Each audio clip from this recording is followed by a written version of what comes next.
اعوذ باللہ من الشیطان الرجیم بسم اللہ الرحمن الرحیم صلی اللہ علی النبی الامی وعلی آلہ صلی اللہ علیہ وسلم۔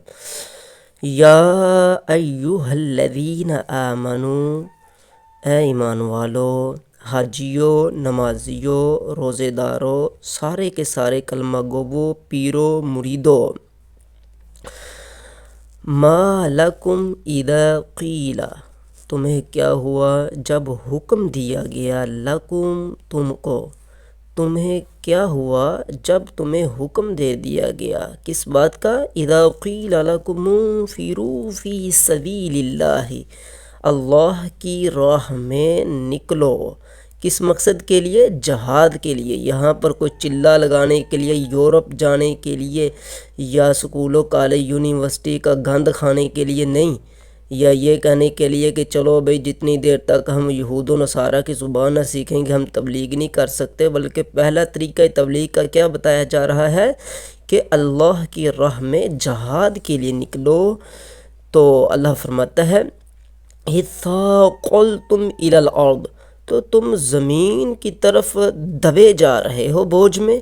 جب تمہیں یہ حکم دیا گیا کہ اللہ کی راہ میں جہاد کرو تو تم زمین کی طرف کیوں دبے جا رہے ہو؟ تم اپنے اوپر کیوں بوجھ لے رہے ہو اس قدر؟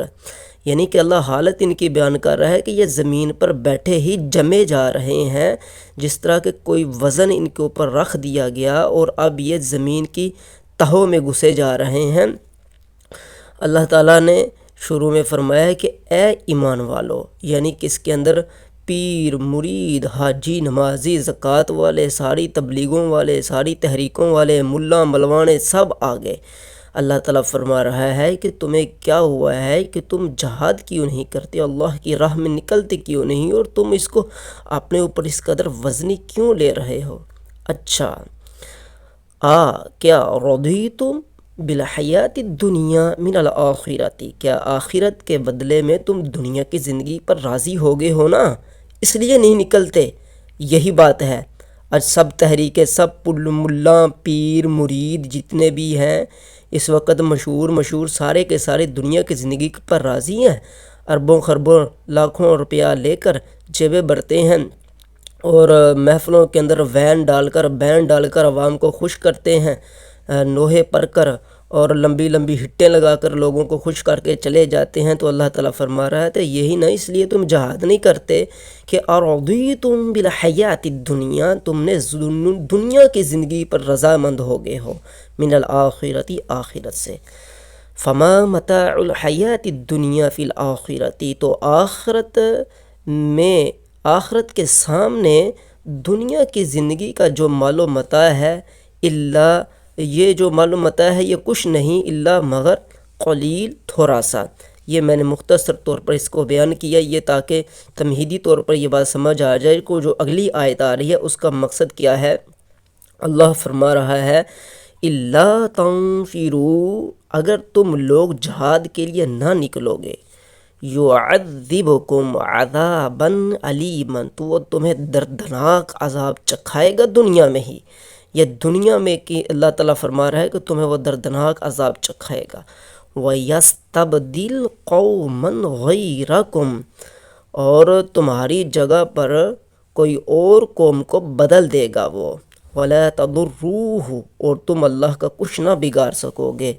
وَلَا تَضُرُّوهُ، تم نہ بگاڑ سکو گے اس کا، ہو ضمیر اللہ کی طرف مرجع ہے، شیئاً کوئی چیز۔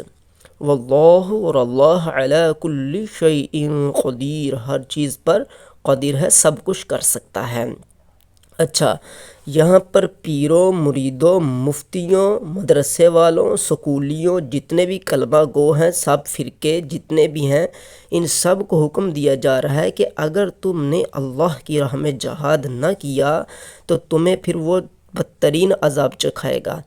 اور یہ بدترین عذاب 75 سال سے اس امت پاکستان پر مسلط ہے، اور اس سے پہلے انگریزوں کا عذاب مسلط تھا، اس کے بعد نقلی انگریزوں کا، یعنی کہ انہی کے پیدا کردوں، انہی کے پروردوں کا عذاب مسلط ہے، اور یہ اسی سے قومیں تبدیل ہو رہی ہیں۔ اور آئندہ جو اب الیکشن ہوگا یہود و نصارہ کے قانون پر، طاغوت کے قانون پر، اس کے اندر سے بھی ایسا ہی بندہ اب سامنے آئے گا جو اس عوام کو ایسا عذاب چکھائے گا اس وجہ سے جو انہوں نے چھوڑا، انہوں نے قرآن و سنت کی تعلیمات کو چھوڑا، جہاد کو چھوڑا، جس کی وجہ سے اب اللہ تعالیٰ اس قوم کو بدترین عذاب میں گرفتار کرے گا۔